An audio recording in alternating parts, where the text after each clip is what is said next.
মানুষ কত বোকার মতো গিয়ে বলে, আল্লাহ এই কবরের মধ্যে যিনি শুয়ে আছে তাকে তুমি মাফ করে দাও, আল্লাহ কবরওয়ালাকে তুমি জান্নাতবাসী বানায় দাও, আল্লাহ এই কবরের মানুষটা জান্নাতের আলামা কামদান করো। সব কারে বলছে? শেষে গিয়ে কয়, ও কবরওয়ালা, আমার ছেলে নাই, একটা ছেলের ব্যবস্থা করে দাও।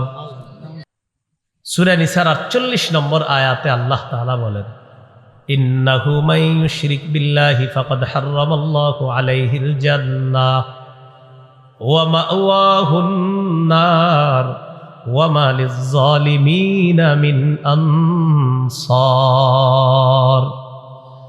যারা আল্লাহর সাথে শিরিক করে, আল্লাহ তাআলা বলেন ফাকাদ হারামাল্লাহু আলাইহিল জান্নাহ, আল্লাহ তার জন্য জান্নাত হারাম করে দেন। ওয়া মাওয়াহুন নার, তার ঠিকানা হলো জাহান্নাম। তার ঠিকানা কি? জাহান্নাম।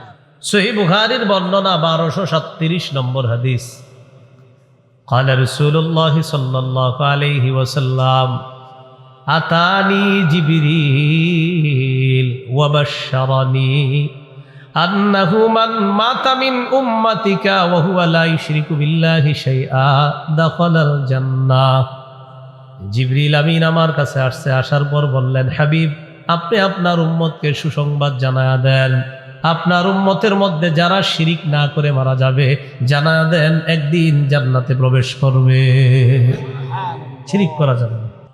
ইয়াখরুজু মিনান নার মান ক্বালা লা ইলাহা ইল্লাল্লাহ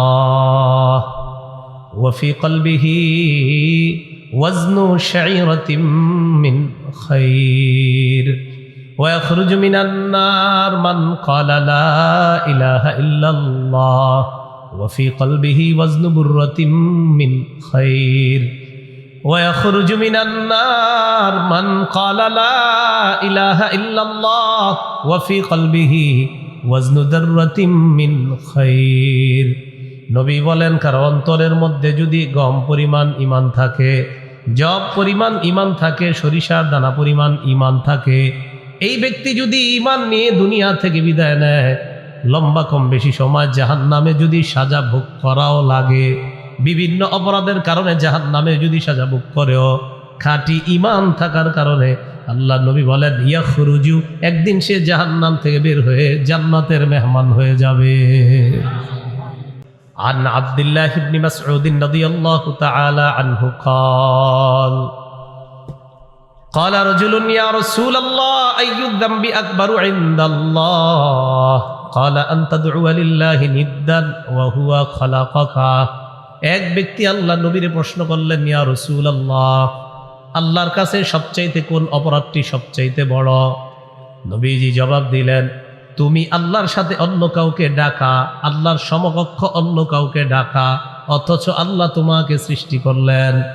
মানুষ কত বোকার মতো গিয়ে বলে, আল্লাহ এই কবরের মধ্যে যিনি শুয়ে আছে তাকে তুমি মাফ করে দাও, আল্লাহ কবরওয়ালাকে তুমি জান্নাতবাসী বানায় দাও, আল্লাহ এই কবরের মানুষটা জান্নাতের আলামা কামদান করো। সব কারে বলছে?